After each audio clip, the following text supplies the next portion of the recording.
Rebonjour, donc on va passer à la conférence sur l'IoT et la Smart Industry, un vaste sujet on va dire aussi, après la blockchain. On est très dans la technique et dans le futur, mais dans le présent aussi aujourd'hui. On va avoir 4 interlocuteurs qui vont nous parler de Smart Industry ou d'Industrie 4.0, ça dépend comment on l'entend et comment on l'explique et quels mots on utilise. Donc on a la chance d'avoir 2 représentants de Rising Sud, qui est notre agence de développement international et d'innovation. Merci Joachim et Nathalie d'être présents et d'avoir répondu présent. Alors on a une table ronde où je suis le seul en présentiel et tout le monde à distance. On anime, on change. La dernière fois c'était que à distance. On a Marielle du pôle SCS qui elle est du côté de Nice ou de Sofia, je ne sais plus, Marielle. Voilà. Et Guillaume, qui est plutôt en région parisienne, qui est expert IBM Smart Industry et IoT, et qui va nous parler de tout ça. Bon, l'objectif, c'est pas forcément de rendre entre guillemets des experts dans l'industrie à tout notre public qui nous suit, même si on a sûrement des entreprises de l'industrie, mais c'est aussi de donner une explication et une vision de ce que va apporter la Smart Industry ou l'Industrie 4.0. On va dire qu'on en a pour plusieurs années, mais pour beaucoup, la France est devenue un pays beaucoup moins industriel, est devenu un produit innovant, quand on voit la Startup Nation avec notre président. Et par contre, on a une véritable opportunité, et c'est ce qu'on va discuter aujourd'hui, de développer la France et de rattraper notre retard en utilisant les dernières technos numériques pour avoir une vraie convergence entre le monde réel et le monde irréel dans l'industrie.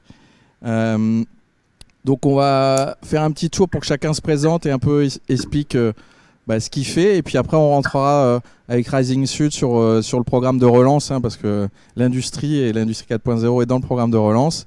Et le parcours Industrie 4.0 qu'a lancé Rising Sud. Et puis on fera le tour de chacun. On va commencer par les dames, c'est mieux. Nathalie, je vous laisse commencer à vous présenter. Oui, bonjour, merci et bonjour à tous. Nathalie Jardinier, je fais donc partie de Rising Sud, chargée de mission dans le pôle des opérations d'intérêt régional avec Joachim, et un peu plus, on va dire, orientée industrie et parcours Sud Industrie 4.0 en particulier, dont on parlera tout à l'heure. Merci Nathalie. Marielle. Oui, merci, bonjour. Donc, je suis Marielle Campanella. Je suis responsable de projet européen au sein du pôle SCS. Le pôle SCS étant le pôle de compétitivité sur les technologies digitales et numériques sur la région sud, spécialisé notamment sur 4 grands axes stratégiques technologiques que sont la microélectronique, l'IoT, Internet des objets, la cybersécurité, la sécurité digitale et l'IA et le big data. Et donc je suis basée à Sophia Antipolis, le pôle SCS couvrant toute la région sud effectivement. Et je suis en particulier en charge de la coordination du projet européen qui s'intitule IoT for Industry, donc projet financé par la Commission européenne dans le cadre du programme Horizon 2020 et qui a effectivement pour objectif de financer et de soutenir le déploiement de projets collaboratifs innovants pour le déploiement de solutions IoT dans le domaine industriel manufacturier en Europe. Et donc, je pourrais vous présenter quelques cas d'usage tout à l'heure. On va surtout parler effectivement usage et accompagnement, on va dire, de ce développement de l'IoT et de la Smart Industry. On va passer par Guillaume et on finira par Joachim, comme ça on fera un bon enchaînement derrière pour la présentation Rising Sud. Vas-y Guillaume. Merci et bonjour à tous. Je suis Guillaume Barillot, effectivement en charge d'une partie de nos offres et des équipes autour de l'industrie 4.0. Donc pour nous, c'est ce qui va inclure l'IoT, l'Internet des objets, mais aussi l'excellence opérationnelle dans différentes industries, l'intelligence artificielle, le digital d'une manière générale dans différents secteurs. Voilà, et j'aurai l'occasion de vous parler un petit peu plus tard des cas d'usage autour de la Smart Industry. Merci Guillaume. Allez Joachim, c'est à toi. Merci Vincent, bonjour à tous. Donc Joachim Keras, moi j'ai deux fonctions chez Rising Sud, donc qui est l'agence régionale de développement économique. Je suis directeur des opérations et responsable de l'équipe projet OIR. En tant que directeur des opérations, j'apporte un soutien au directeur général Jean-François Royer sur l'ensemble des actions partagées et dites transversales entre les équipes. C'est à ce titre que je suis activement intervenu sur la construction du plan de relance régional en lien avec bien sûr les équipes de Rising Sud, mais aussi les équipes de la région et l'ensemble des acteurs de l'écosystème. J'ai un rôle à ce titre aussi sur justement la coordination entre les actions de l'agence, pour les actions de l'agence avec l'ensemble des acteurs de l'écosystème et donc je remercie Vincent Richet et la COC pour son invitation et pour l'opportunité qui est faite aujourd'hui, qui nous est donnée aujourd'hui de nous exprimer à l'occasion de cet événement. Et puis un travail qui me tient particulièrement à cœur, j'essaye de travailler aussi activement sur la consolidation d'une offre de services en quelque sorte de l'agence qui soit visible, concrète, cohérente pour les entreprises, avec une approche vraiment focalisée dans l'entreprise, on dirait sur le client, chez nous peut-être sur l'usager. Et donc l'idée étant de faire en sorte que l'agence soit vraiment une force de proposition dans ces dispositifs d'accompagnement, beaucoup des entreprises, mais aussi des territoires et de leurs projets. Et au titre de mes fonctions de responsable de pôle sur les projets et les opérations d'intérêt régional, je pilote une équipe super dynamique qui travaille à la fois sur l'accompagnement des grands projets de développement économique de la région. Je détaillerai pas parce qu'on n'a pas forcément le temps. Et on a eu la charge, la responsabilité et quelque part aussi l'opportunité, compte tenu du contexte, de mettre en œuvre le parcours Sud Industrie depuis un peu plus d'un an, sur lequel on a énormément travaillé, notamment avec Nathalie, et ça sera aussi l'objet de la présentation d'aujourd'hui. Donc ravi d'être avec vous aujourd'hui pour parler de ces sujets passionnants et à enjeu compte tenu du contexte. Merci Joachim. Donc ce que je propose, c'est qu'on commence par vous, avec la présentation de Nathalie. Parfait. Voilà. Parfait, je vois que la présentation s'affiche, donc du coup je propose de continuer à garder la parole. Je vais simplement vous dire un petit mot sur Rising Sud. Je pense que voilà, c'est toujours important pour nous de préciser, mais très rapidement, qui on est, quelle est notre offre de service et avec qui on a vocation à travailler. Je dirais ensuite un mot sur le plan de relance régional pour lequel on a été pour la rédaction duquel on a été intimement associés. Alors j'entrerai évidemment pas dans le détail de toutes les actions qui sont proposées parce que ça serait trop long et un peu rébarbatif, surtout en visio, mais voilà, j'essaierai de focaliser sur quelques dispositifs qui sont importants pour les entreprises. Et puis après, Nathalie, du coup, vous détaillera une des mesures un peu clés, compte tenu des enjeux notamment liés à l'industrie, qui est le déploiement du parcours Sud Industrie. Donc un petit mot, vous avez la planche qui est présente sur vos écrans. Rising Sud, je l'ai dit tout à l'heure, c'est l'agence de développement économique de la région Sud, région avec un petit R, c'est important parce que même si la région avec un grand R, et donc l'institution est le principal financeur de nos actions, on a bien vocation à servir en région avec un petit R l'ensemble des entreprises et des territoires en bonne articulation avec les acteurs du développement économique. Nous avons deux ambitions, deux cibles en quelque sorte. Accélérer les entreprises avec plusieurs dispositifs qui sont vraiment focalisés sur les entreprises et faire grandir les territoires de la région. Donc vraiment deux cibles un peu différentes puisque effectivement d'un côté on va s'adresser vraiment à des chefs d'entreprise, on va essayer de créer des parcours d'accompagnement dédiés pour ces chefs d'entreprise. Et puis de l'autre, on a un rôle d'articulation et d'atterrissage, que ce soit en matière d'attractivité ou de développement de projet, de développement territorial en lien notamment avec les collectivités infrarégionales. Et donc pour synthétiser, peut-être dire qu'on a deux grands métiers à l'agence. Premier métier, c'est celui de la coordination qui est essentiel dans le métier du développement économique. Ça a été le cas évidemment effectivement pour la rédaction du plan de relance. C'est le cas également sur l'attractivité, puisqu'on travaille intimement avec les agences, avec les territoires, avec l'ensemble des acteurs de l'attractivité pour essayer de faire en sorte que notre région puisse attirer le maximum d'investisseurs, d'entreprises sur le territoire. C'est vrai aussi à l'international où on a un rôle aussi de coordination des acteurs régionaux pour aller chasser en meute, entre guillemets, dans les salons à l'international. Notre deuxième métier, qui me tient particulièrement à cœur, vous l'avez compris, c'est celui de l'accompagnement. Et donc à ce titre, je pense qu'on a fait ces dernières années beaucoup évoluer l'agence pour formaliser des parcours d'accompagnement qui soient très concrets et opérationnels pour les entreprises et les projets. C'est vrai à l'international avec des programmes d'accompagnement à l'export, du coaching des chefs d'entreprise avant qu'ils soient amenés à développer un marché sur quelques pays cibles. C'est vrai pour l'attractivité puisqu'on va délivrer des accompagnements dédiés pour des grands projets stratégiques qui sont amenés à s'implanter en région. Et puis c'est vrai bien sûr pour les PME avec plusieurs dispositifs.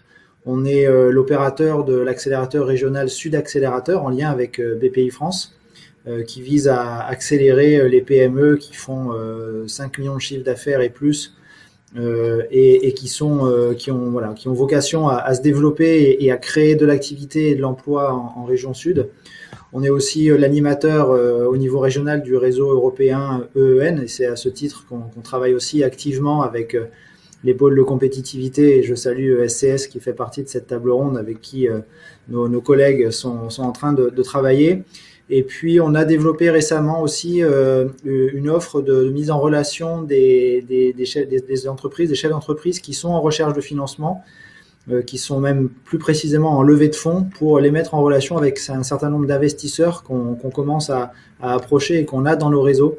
Et je vous invite à ce titre à regarder sur le site de l'agence, voire à me contacter il y a un AMI qui est en cours pour pouvoir sélectionner une dizaine d'entreprises et pour les amener à venir pitcher auprès d'un parterre d'investisseurs. Et on en avait au mois de septembre une trentaine autour de la table pour la dernière session et on espère bien en avoir entre 40 et 50 pour la prochaine session. Donc ça peut être intéressant pour les PME qui sont dans ce cas de figure.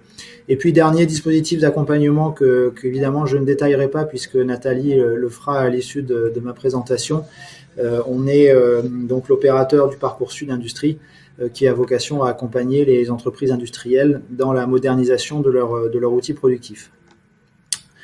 Donc peut-être présente slide suivante, un mot rapide encore une fois sur le plan de relance régional. Je vous ai pas assommé de planche et je vous assommerai pas de mots puisque vous trouverez l'ensemble de ces informations sur le site internet de la région. Simplement vous dire quelques mots par rapport à l'élaboration et au contenu de ce plan de relance régional. Premier point, vous dire qu'effectivement, ce plan a été construit avec une très large concertation au lendemain de l'avènement, si je puis dire, de la crise du Covid. On a consulté avec la région près de 1200 entreprises via un questionnaire dédié. On a interviewé 260 entreprises en lien avec les pôles de compétitivité et les French Tech pour pouvoir bien identifier le besoin et les problématiques qui ont été amenés par la crise auprès des entreprises. Et puis on a amené une concertation auprès des acteurs du développement économique de la région pour pouvoir construire ce plan. Ce plan, il est articulé autour d'une grande ambition qui a déjà été largement annoncée par le président de région, faire de la région Sud un modèle européen de développement économique et durable et résilient au service de la croissance des entreprises et des territoires. Derrière cette formulation, on retrouve bien les enjeux de la connexion de ce plan de relance régional aux plans de relance qui sont engagés aussi au niveau national et européen. Je pense qu'il ne peut pas y avoir de barrières entre l'ensemble de ces plans de relance, notamment sur les grands enjeux liés à l'industrialisation ou la transition écologique énergétique. On retrouve les enjeux de la résilience, bien sûr, face aux crises et face aux évolutions économiques. Et puis, c'est le sujet d'aujourd'hui, on retrouve aussi les enjeux de la transformation des entreprises pour faire face à ces évolutions parfois un peu forcées qui sont amenées par la crise actuelle. Et puis dernier point, je pense que c'est important, il y a une volonté aussi de la région et par voie de conséquence de l'agence de de prioriser un maximum aussi, et ça aussi ça a été largement relayé par l'exécutif régional, de prioriser ces mesures sur les entreprises, puisqu'effectivement c'est les entreprises qui portent l'activité économique, et donc la majorité des mesures concernent directement les entreprises et sont applicables directement. Ce plan de relance, pour finir, il s'articule autour de différentes priorités. Le renforcement de la capacité d'investissement et d'innovation des entreprises, je pense que c'est particulièrement important dans le contexte, notamment par rapport à la question des fonds propres. C'est l'accompagnement, je l'ai dit tout à l'heure, face aux transitions numériques, environnementales, industrielles. C'est la valorisation des savoir-faire locaux et c'est évidemment préparer la suite, en quelque sorte, notamment en lien avec l'international. Ces priorités se déclinent, et ça vous le verrez encore une fois sur le site, et puis on est vraiment à votre disposition avec l'équipe de Rising Sud pour éclaircir certains points si ça ne l'était pas sur les documents que vous allez pouvoir consulter, mais c'est des priorités qui se déclinent en 18 mesures. Je ne vais évidemment pas les détailler maintenant. Juste vous donner quelques exemples. Premier exemple, c'est le lancement d'un prêt participatif RSI Covid, qui est porté par Région Sud Investissement avec une enveloppe de 10 millions d'euros qui a été débloquée sur le sujet. Donc là, l'opérateur, c'est vraiment Région Sud Investissement. C'est la mobilisation de 4 millions d'euros pour le soutien en quasi-fonds propres des entreprises touristiques régionales. Donc c'est évidemment l'enjeu fort lié à la diminution des activités touristiques, notamment cet été en région. C'est le renforcement du partenariat régional de l'innovation en lien avec BPI France pour amener les entreprises en tout cas, faire en sorte que les entreprises continuent à investir dans l'innovation, puisqu'il ne faut pas abandonner la préparation de demain. Et puis c'est l'accompagnement, ou je dirais la sensibilisation d'entreprises à la numérisation grâce au dispositif My Digital Coach. Et puis dernier exemple que je voulais citer avant de rentrer un peu plus en détail sur le parcours Sud Industrie, c'est la mise en place par la région d'un parcours de la transition écologique qui permet aux entreprises de bénéficier d'une gamme complète d'accompagnement et de financement sur les enjeux liés à la transition écologique des entreprises. Donc voilà quelques exemples très concrets que vous retrouverez évidemment sur le site de la région. Ayez bien en tête qu'effectivement ce plan a été construit avec l'idée de mettre en avant des dispositifs qui sont directement et facilement mobilisables par les entreprises. Et c'est aussi dans cet esprit qu'on a voulu orienter et mettre en place le parcours. Et donc je laisse naturellement la parole à Nathalie pour pouvoir détailler ce qu'est le parcours Sud Industrie.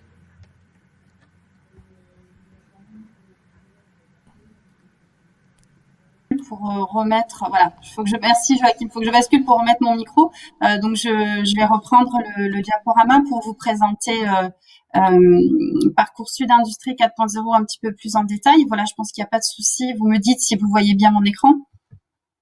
Voilà, je pense que ça va. Voilà, donc Parcours Sud Industrie 4.0, c'est un dispositif régional qui s'inscrit aujourd'hui dans une dynamique nationale qu'on appelle les 10 000 accompagnements des entreprises vers leur transformation industrie du futur. Alors, c'était un dispositif qui a été mis en place avant la situation qu'on connaît aujourd'hui, la situation de crise qu'on connaît aujourd'hui. Et c'est vrai que c'est aussi une concrétisation, un avancement par rapport à un constat de récurrence, de retard au niveau français de l'appropriation des technologies de l'industrie du futur. Voilà, donc il y a véritablement une action qui a démarré déjà début 2019 au niveau national et qui a pris l'image de Parcoursup Industrie 4.0 dans la région donc Sud-Provence-Alpes-Côte d'Azur avec un objectif d'accompagner 500 TPI PMI vers donc leur transformation pour les aider à moderniser leur outil de production. Donc 500 entreprises accompagnées d'ici fin 2022. À savoir aussi que ce parcours s'inscrit complètement dans la feuille de route des opérations d'intérêt régional industrie du futur, donc évoqué aussi tout à l'heure Joachim. Donc c'est un dispositif et comme son nom l'indique, un parcours avec des enjeux.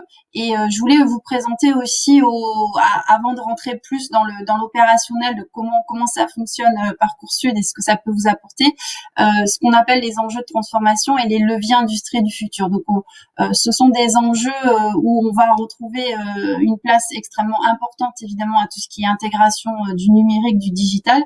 Mais aussi voilà, l'intégration des technologies avancées, l'optimisation organisationnelle, ça c'est également extrêmement important, et les enjeux aujourd'hui de transition écologique, énergétique également. Et pour répondre à ces enjeux, sont en place des leviers. Des leviers, c'est quoi? C'est des outils, ce qu'on appelle les outils de l'industrie du futur, donc qui sont quelque peu hiérarchisés ou en tout cas classés aujourd'hui par rapport à 6 leviers que vous voyez présentés ici, que je vous détaille un peu plus sur cette slide. C'est véritablement aussi un référentiel national. Voilà, c'est un point important, référentiel de l'Alliance Industrie du Futur. Donc on y retrouve les objets connectés, l'internet industriel, usines et lignes îlots connectés, pilotés, optimisés. Je commence par ces deux-là aussi par rapport aux autres représentants cet après-midi, aux autres intervenants cet après-midi, donc Marielle et monsieur d'IBM. Voilà, donc ce parcours est là pour pouvoir proposer, voir avec les industriels quels sont les leviers qui seraient aujourd'hui les plus adaptés à leur situation, à leur développement, à leur maintien dans la compétitivité. Voilà, c'est vraiment l'objectif de parcours. Donc on a 6 leviers: technologie de production avancée également, nouveaux modèles économiques et sociétaux, ce qui est aussi une place de choix aujourd'hui dans les outils à disposition, c'est-à-dire à accompagner les entreprises et les industriels à voir quel type d'autres modèles ils pourraient utiliser. Et également un levier nouvelle approche de l'homme au travail, management innovant, pour bien conserver la place de l'homme aussi dans cette industrie du futur, l'accompagner également. Et un dernier levier, relations clients fournisseurs intégrés. Donc je vais vous donner un petit peu plus d'exemples par la suite. Je reprends sur cette je continue sur cette dynamique de présentation du parcours pour vous expliquer comment ça fonctionne, c'est-à-dire qu'est-ce que apporter aux entreprises, aux industriels. Donc on s'adresse aux TPI, PMI ou petites ETI de la région.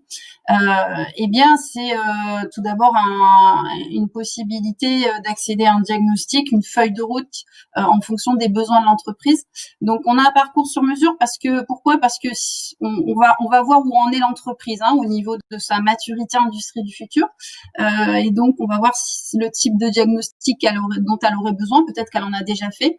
Voilà, donc on va pouvoir regarder ça, on va qualifier son besoin avant ensuite de pouvoir l'orienter vers un accompagnement. Un accompagnement, c'est quoi? Ce sont des experts, des consultants à disposition qui sont vraiment spécialisés sur les différentes briques que je vous ai présentées de l'industrie du futur tout à l'heure. Voilà, vous allez plus loin avec l'entreprise sur une action, voire 3 gros maximum actions prioritaires qui se dégageraient de cette feuille de route industrie du futur pour la concrétiser, pour aller plus loin. Alors c'est quoi des exemples d'accompagnement? On a eu des entreprises aujourd'hui qui sont allées sur plus de possibilités de pilotage à distance avec la mise en place de tablettes numériques par exemple. On a plusieurs projets d'apport d'automatisation dans les lignes de procédés, dans les lignes de production. On a également des apports de robotisation. Donc voilà, ce sont des types d'accompagnement sur lesquels on va travailler. On peut avoir aussi un appui non négligeable sur ce levier nouvelle approche de l'homme au travail, management innovant, en également apportant une approche parfois, par exemple, de lean management, ou en tout cas un renforcement d'une possible réorganisation, parce que qui dit changement, nouveaux équipements, dit changement et dit aussi conduite de ce changement auprès des hommes et des femmes qui travaillent sur les sites industriels. Voilà, donc un diagnostic, une feuille de route, un accompagnement qui se veut être de 5 jours minimum, et derrière une possibilité de déposer un dossier de subvention auprès de la région pour soutenir donc l'investissement lié à cet accompagnement. Une information très très importante, c'est que ce parcours est entièrement financé par l'État et par la région. Donc les entreprises n'ont pas à cofinancer, que ça soit la partie accompagnement et évidemment la partie ensuite soutien à l'investissement, c'est une forme de subvention régionale. À savoir que ce n'est pas systématique aussi, c'est-à-dire que l'accompagnement ne vous permet pas obligatoirement d'accéder à la subvention, mais en tout cas ça vous le permet et on vous accompagne pour avoir un maximum de chances afin de l'obtenir. Alors, au niveau des critères d'éligibilité, ça c'est aussi extrêmement important. Quel type d'entreprises peuvent bénéficier de Parcoursup Industrie 4.0 Eh bien, ce sont les TPE, PME, petites ETI, comme je vous l'ai précisé. Il faut qu'il y ait le siège social ou l'établissement qui est en région sud. On va regarder aussi ce qu'on appelle le de minimis. Il faut que l'entreprise ait au moins 2 bilans et avoir une activité industrielle. Alors, une activité de fabrication, intégrer un process industriel, c'est-à-dire qu'on accompagne également des entreprises qui font par exemple de l'usinage ou qui font de l'assemblage, qui font du conditionnement. C'est des entreprises que l'on peut accompagner via Parcoursup Industrie 4.0. Aussi, on a élargi aujourd'hui. Alors c'est vrai que je vous disais que le parcours existait avant la situation de crise, avant le plan de reconquête, de relance, les plans de résilience. Aujourd'hui, on a élargi aussi et on accompagne les entreprises qui ont une action prioritaire par rapport à la situation de crise pour augmenter les capacités de production, par exemple pour un rattrapage des pertes, ou on parlait de réorganisation tout à l'heure, ça peut être de la réorganisation de production pour mieux prendre en compte le risque sanitaire aujourd'hui. Voilà, avec aussi un point fort sur le renforcement, un point important sur le renforcement des projets de transition écologique, énergétique aussi au niveau des process et des procédés au niveau des sites industriels. Donc voilà pour les critères d'éligibilité.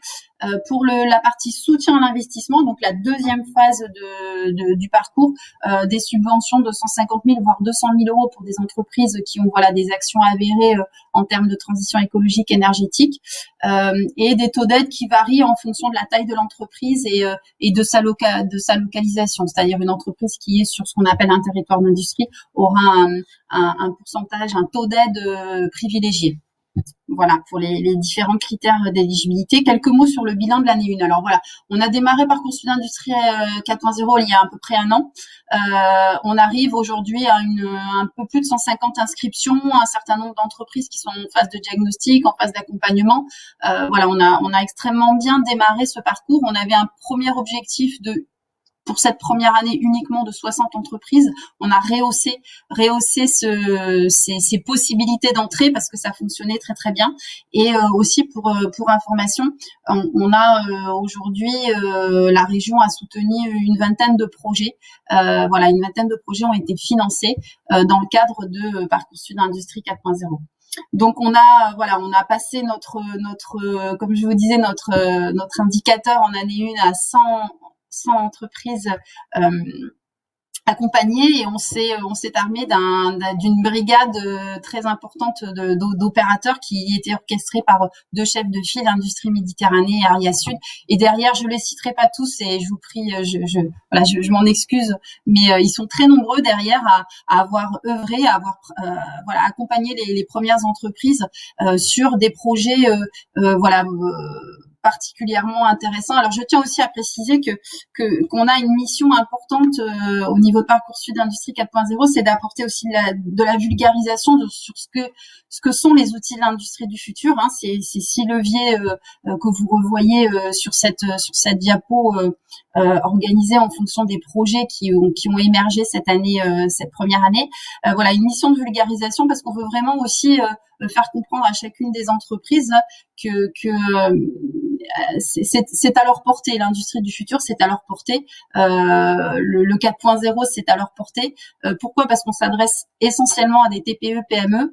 Et on a souvent ce discours, mais ça c'est pas pour moi. Et je pense qu'aujourd'hui c'est important de leur communiquer ces informations, que non, l'accès pour eux est complètement possible, c'est à leur portée. Il y a un grand intérêt pour eux à aller sur sur des outils, sur des solutions aussi que vont nous présenter nos autres intervenants tout à l'heure. Voilà, donc c'est aussi ce rôle-là que nous avons via Parcoursup Industrie 4.0 et évidemment avancer avec eux, concrétiser leurs actions. Donc c'est vrai qu'on a 22 projets, voilà, une vingtaine de projets sur les technologies de production avancées. Donc comme je vous disais tout à l'heure, robotisation, automatisation de postes, de lignes, des projets usines et îlots connectés avec pas mal de projets de mise en place de gestion de la maintenance assistée par ordinateur ou gestion de la production, ou encore des logiciels qui gèrent encore plus de processus, on va dire au niveau des entreprises avec les ERP, et associer aussi des projets en lien avec l'outil Nouvelle approche de l'homme au travail, management innovant. Voilà pour cette première année de Parcoursup d'Industrie 4.0. Je voulais aussi apporter une information complémentaire. Là, vous avez la présentation de notre plateforme.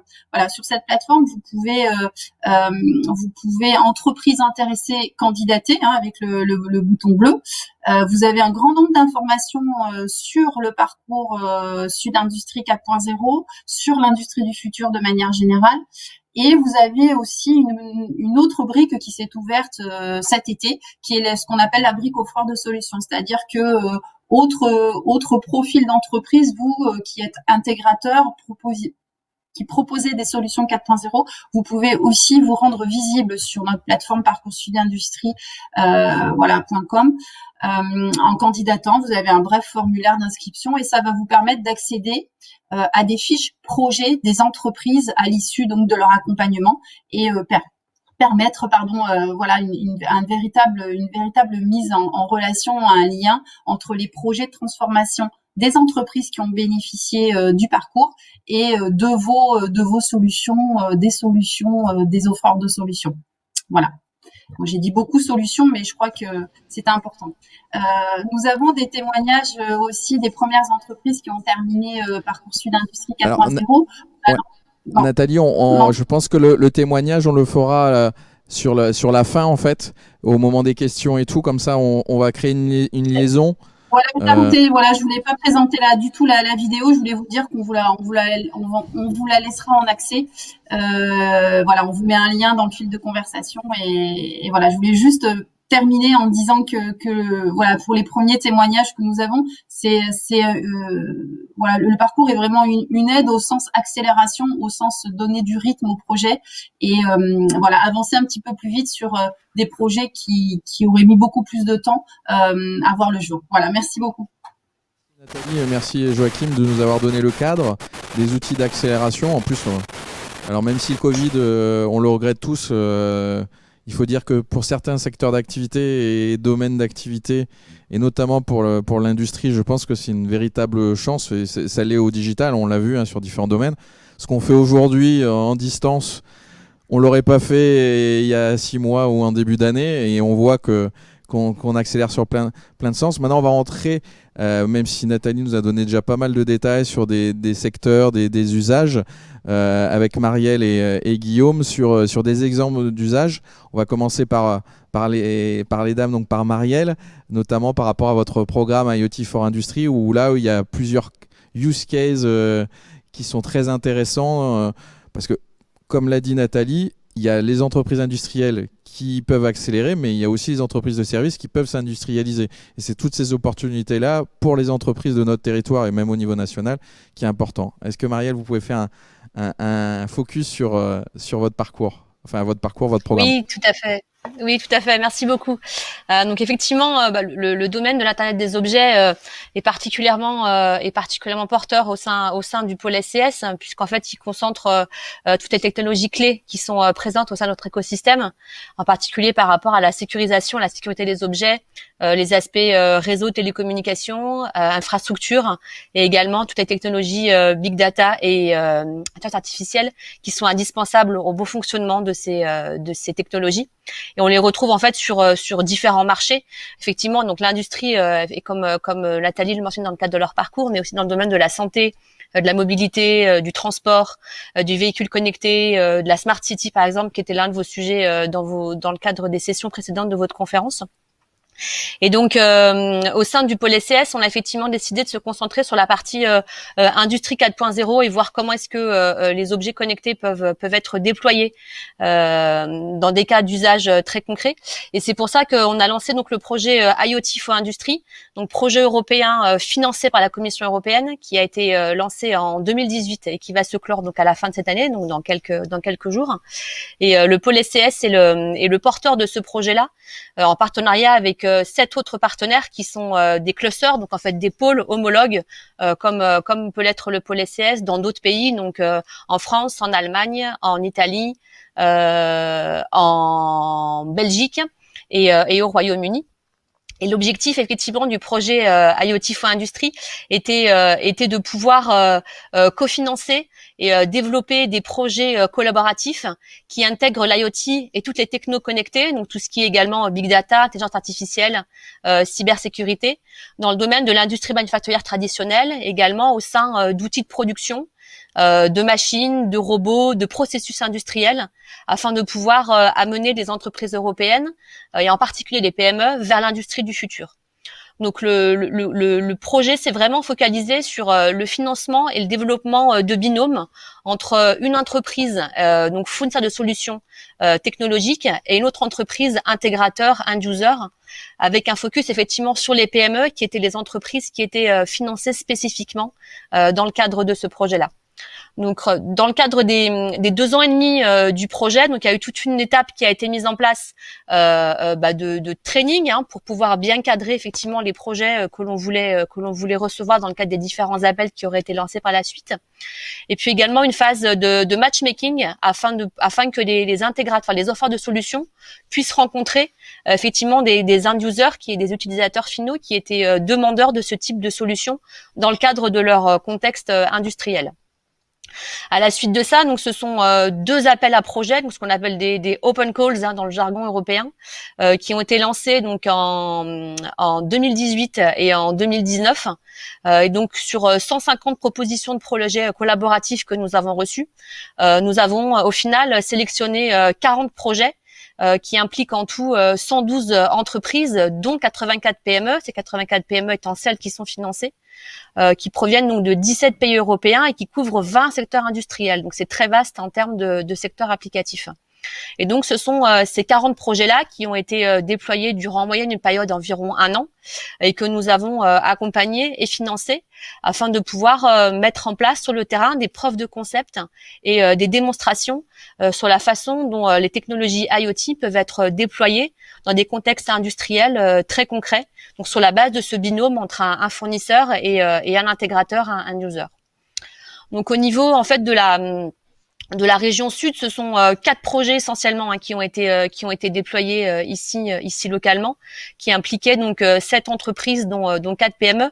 Et je peux peut-être vous donner quelques petits exemples de différents secteurs très très variés les uns des autres, pour vous donner un petit peu un ordre d'idée des cas d'usage que l'on a pu rencontrer dans le cadre du projet IoT for Industry. Donc l'un des premiers exemples qui est très local puisqu'il est très marin, c'est le projet que l'on a appelé IoT for NR, donc qui était porté par l'entreprise originaire du Rhône-Alpes qui s'appelle Inwid, qui est également adhérent au sein du pôle SCS, avec un déploiement au sein de l'entreprise Fossélev Marine. Et l'objectif global de ce projet était de créer un démonstrateur d'une solution de maintenance et d'entretien d'équipements de réparation marine. Donc concrètement, pour des solutions d'entretien d'équipements marines, on parle ici par exemple de docks flottants pour la maintenance de différents navires et également de navires de maintenance, navires de travail qui permettent par exemple de déployer des câbles en haute mer, etc.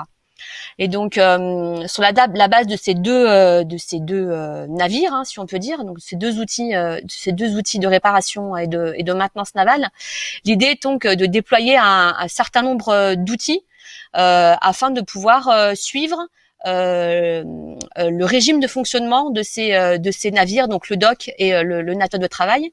Donc ce sont des capteurs sans fil qui ont été déployés par l'entreprise, qui permettent donc de mesurer différents paramètres, essentiellement sur les machines tournantes. Donc aussi on parle de pompes, d'hélices, de moteurs électriques, etc., afin de pouvoir mesurer tout ce qui est vibration, température, niveau d'eau, niveau d'huile, etc. Un déploiement également d'une passerelle de communication et d'une plateforme logicielle à la fois en local et à la fois en cloud, donc qui peut fonctionner au niveau de la passerelle dans le bateau, mais également dans le bureau local à terre au sein de l'entreprise qui est en charge la gestion de ces outils. Et ensuite, la mise en place également d'interfaces ergonomiques adaptées à l'utilisateur, selon si c'est un matelot, le capitaine, ou une personne à l'inverse plutôt de la partie gestionnaire à quai. Et l'idée était d'avoir un traitement quasiment en temps réel des données avec un système d'algorithmique et d'IA qui permettait donc de détecter sur la base d'un historique les pannes potentielles et de prédire les actions de maintenance ou de réparation nécessaires afin de pouvoir minimiser les périodes où soit ce dock, soit ce navire de maintenance n'était pas fonctionnel. Donc ça permettait également de pouvoir conserver tout l'historique des réparations et de l'entretien des équipements pour un suivi plus efficace de ces moyens de production. Donc, grâce à ça, ça permet à l'utilisateur d'avoir une véritable maintenance planifiée qui est mise en place, qui repose sur un outil de la décision grâce à cet historique de données. Et ça permet également de prévenir des éventuels imprévus et des réparations retardées grâce à une maintenance prédictive et une surveillance accrue, en l'occurrence d'un navire qui avait plus de 40 ans d'âge, par exemple. Donc le déploiement s'est fait et s'est terminé cet été par exemple, et a été déployé à la Seine-sur-Mer, à la zone portuaire de Brégaillon au sein de la société Fossélev. Merci Marielle. Par rapport au temps, on va passer à Guillaume. On reviendra sur quelques usages parce que effectivement, ces usages sont très parlants déjà parce qu'ils existent et puis surtout ils donnent des pistes assez large de tout ce qui est possible. Il n'y a vraiment pas de limite, hein, clairement. Ça peut s'ouvrir à beaucoup de choses. Guillaume, est-ce que tu peux nous faire un focus un peu de use case qu'a accompagné IBM sur ces usages IoT et Smart Industry? Oui, tout à fait. Merci Vincent. Je pense que tout ce qu'on dit, mes collègues intervenants au préalable ont quand même planté un décor assez substantiel et très intéressant en termes de use case et aussi de perspective.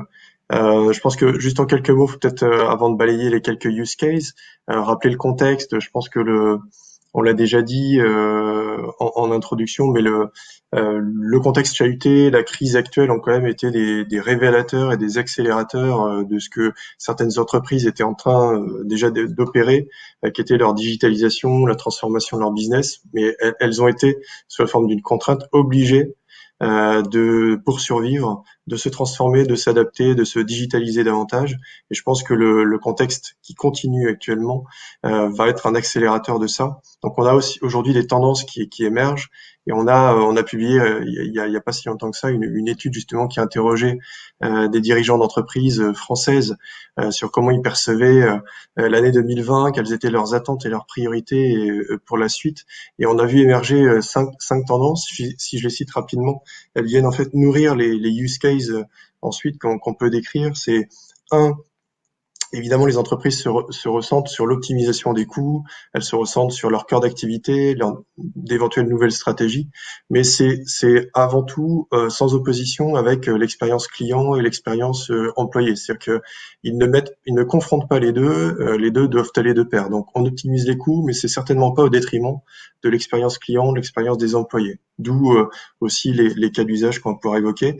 Deuxième point, c'est que on entre aujourd'hui dans un monde de coopétition, dans lequel on n'est pas toujours capable d'innover tout seul sur tout le périmètre d'un projet, tout le périmètre d'une innovation. Donc on est aujourd'hui fédéré autour de plateformes, autour de partenariats, de partage, de marketplace, pour arriver à assembler finalement les innovations qui vont faire un projet. Et donc on est parfois partenaire de la société qui fait quelque chose qu'on fait pas. Donc ça c'est vraiment un phénomène nouveau, la coopétition qui est absolument nécessaire pour arriver aujourd'hui à mettre sur le marché un nouveau produit, un nouveau service, une innovation. C'est plutôt clé. Le troisième tendance, c'est les technologies comme le cloud, l'IoT, l'IA. Toutes ces choses-là, on a bien vu qu'elles étaient cruciales pendant le premier confinement. Elles le sont toujours aujourd'hui pour permettre la survie des activités des entreprises, les entreprises elles-mêmes et leurs services. Tout cela va s'accroître et donc ce sont des technologies qui vont nourrir ces use cases, qui vont les rendre possibles en fait. Et donc c'est ce qui va prendre une part de plus en plus importante dans les projets et les cas d'usage. Le quatrième point, c'est l'humain est toujours au centre. Il n'y a pas de projet et de technologie sans humain. Donc, je pense que c'est un point important. On ne néglige pas, c'est pas parce qu'on apporte de la technologie, des objets connectés, de l'IoT ou de l'IA qu'on va remplacer l'humain. Je pense que ça va compléter l'humain. Et puis le cinquième point, c'est que on n'en est plus à faire de l'innovation sur un coin de table, mais plutôt les entreprises attendent de l'industrialisation. Comment je passe à l'échelle, comment je mets en production. Je veux pas juste une preuve de mon concept technologique qui fonctionne, mais je veux aussi m'assurer que je vais être capable de le déployer sur tous mes sites, de le vendre à tous mes clients, et donc d'opérer ce qu'on appelle le passage à l'échelle. Donc tout ça pour dire que les technologies, il faut avant tout penser cas d'usage avant de technologie.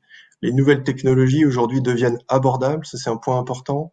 Le couplage de l'ensemble permet aujourd'hui de couvrir des use cases qu'on ne couvrait pas il y a encore 5 ans et encore moins 10 ou 15 ans. Ça c'est le premier point. Les cas d'usage en eux-mêmes, j'en ai sélectionné 5 ou 6 rapides pour illustrer quelques exemples d'aujourd'hui des besoins des industriels, mais aussi au-delà de l'industrie, de ce qu'on fait dans la distribution, la chaîne logistique, l'assurance, et ce genre de choses. Je pense qu'on a autour de ces use cases soit la volonté d'optimiser des opérations existantes, comme la productivité, la qualité de ce qu'on fait, ou alors créer de nouveaux business models en fait, des nouveaux services, des nouveaux produits, des choses de plus en plus connectées, exploiter de la data qu'on a et qu'on n'exploite pas. Donc c'est rentabiliser tout ça et développer des nouveaux business models en complément de l'optimisation des opérations.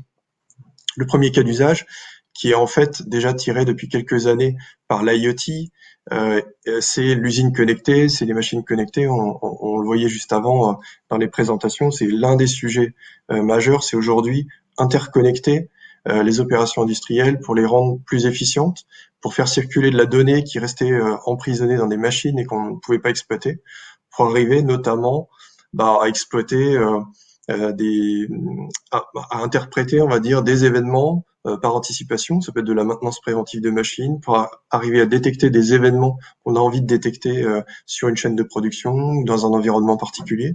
Et là, je pense qu'on a un exemple chez l'un de nos clients qui s'appelle L'Oréal, qui est une référence publique. On a justement ce sujet d'usine connectée dans laquelle il y a un certain nombre de cas d'usage qui ont pu être traversés avec le client et avec les équipes IBM et des partenaires, tels que la digitalisation d'opérations entre opérateurs, donc le passage de consignes via des applications mobiles, le zéro papier, les tableaux de bord digitaux. Et on a vu que pendant le premier confinement, les entreprises qui étaient encore tout papier, elles ont eu du mal à faire suivre les opérations industrielles et à continuer à produire et à concevoir. Donc là, c'est vraiment clé, arriver à digitaliser tout ça, piloter en temps réel l'usine, passer les consignes en digital entre des équipes qui se voient pas forcément. Donc ça, c'est un premier point. On a aussi les technologies de réalité augmentée qui vont permettre à des opérateurs de réaliser du diagnostic, de pouvoir les aider à faire des choses plus rapidement. On a eu, si je les cite rapidement, des sujets autour de l'optimisation de l'eau, le diagnostic avec des drones sur des sites et des bâtiments, l'analyse qualité, la géolocalisation intérieure ou extérieure de différents assets, par exemple. Ça, ce sont des cas d'usage aujourd'hui qui sont liés à l'usine connectée et qui sont rendus possibles par les machines connectées, l'IoT et toute la digitalisation de cette chaîne-là. Deuxième use case que j'avais sélectionné pour vous, c'est effectivement l'arrivée aussi de l'intelligence artificielle dans ces opérations en usine. Et elles vont permettre, en usine et aussi en dehors, elles vont permettre notamment d'automatiser des choses qu'on ne réalisait pas forcément auparavant, ou d'aider un opérateur à les faire plus vite et mieux. Donc notamment du contrôle qualité, où on va analyser finalement du contrôle, on va finalement contrôler une chaîne de production et vérifier que ce qu'on produit est conforme par rapport à ce qu'on attend. Donc typiquement, on va apprendre à des modèles de machine learning à apprendre à détecter, à reconnaître des formes, des pièces, à détecter des défauts, à détecter des scènes sur des vidéos pour arriver à alerter en temps réel finalement le responsable de la production, l'opérateur qui est en bord de chaîne pour qu'il intervienne, ou pour arriver à comptabiliser ou à détecter des choses qu'on ne détectait pas auparavant avec un opérateur humain. Donc ça, c'est vraiment l'arrivée de l'IA va compléter les dispositifs un peu traditionnels de suivi de production pour y apporter des chaînes de contrôle ou des points de contrôle qu'on n'avait pas juste avant. Le troisième point, on en a parlé juste avant, c'est ce que j'appelle l'opérateur augmenté, et ce que vous aviez appelé l'homme au travail dans la présentation précédente, c'est aujourd'hui comment j'équipe mon opérateur pour lui diminuer sa pénibilité au travail, sa charge de travail, pour l'aider à faire son travail mieux, plus vite, et c'est typiquement l'équiper pour faire son travail d'applications mobiles qui vont permettre de superposer son smartphone avec une machine pour en faire un diagnostic plus rapide. C'est l'équiper éventuellement d'habits connectés, de lunettes éventuellement de réalité augmentée, aussi pour se former à des opérations dans lesquelles la formation en réel n'est pas forcément possible, mais en virtuel elle l'est. Et donc on facilite sa formation, sa montée en compétences, l'échange d'informations via ces technologies d'opérateurs augmentés. On a aussi pour le client final la même chose, c'est-à-dire qu'on va aujourd'hui avoir la capacité à donner à des clients finaux ces outils technologiques, notamment dans l'assurance, pour faire un constat automatique, automatiser un maximum de choses par une reconnaissance visuelle des dégâts. Tout ça, c'est des choses qui existent aujourd'hui, qui sont rendues faisables par ces nouvelles technologies. Alors, je vais aller rapidement les derniers, parce que je vois que le temps tourne. On a également la 5G qui arrive, qui va apporter la faisabilité sur des nouveaux cas d'usage. Typiquement, on va avoir une connectivité améliorée qui aujourd'hui va rendre possible des cas d'usage, notamment sur le véhicule connecté, l'exploitation de la donnée, sur l'interconnectabilité des opérations industrielles notamment, des choses qui vont être rendues possibles par cette 5G. On a la blockchain, et je sais que vous en avez parlé dans la conférence précédente, la blockchain avec la traçabilité, la conformité et l'IA pluguée à cette blockchain. Et puis, je terminerai par les plateformes, les business plateformes. Aujourd'hui, par exemple, on opère sur la base des véhicules connectés.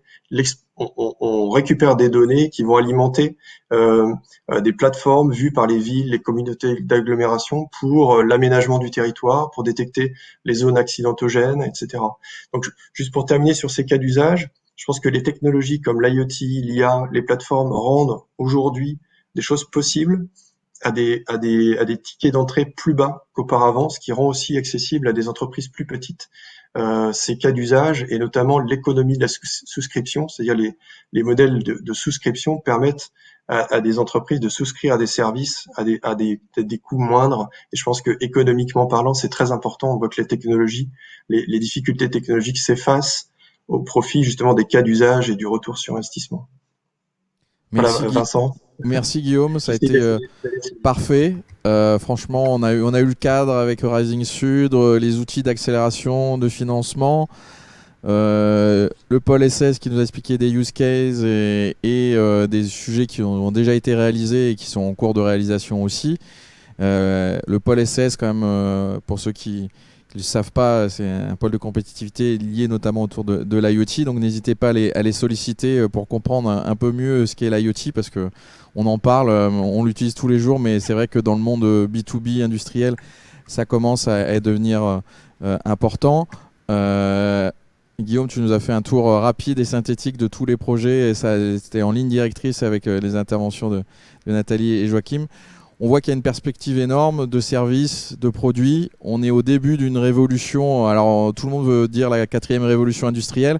Voilà, peut-être que sur la Smart Industry, on est peut-être sur la vraie révolution. Clairement, on le sait, c'est l'innovation et la digitalisation. C'est hyper riche. On pourrait y rester 2 heures. On va devoir passer bientôt à la prochaine conférence. Merci beaucoup pour vos interventions. Je pense que là il y en a partout. La vidéo sera rediffusable, on vous la fera partager et on vous enverra les différents contacts qui vont bien. Merci encore pour vos interventions. Merci à vous, merci infiniment pour cette opportunité. Merci beaucoup, et on envoie le témoignage en finale. Merci.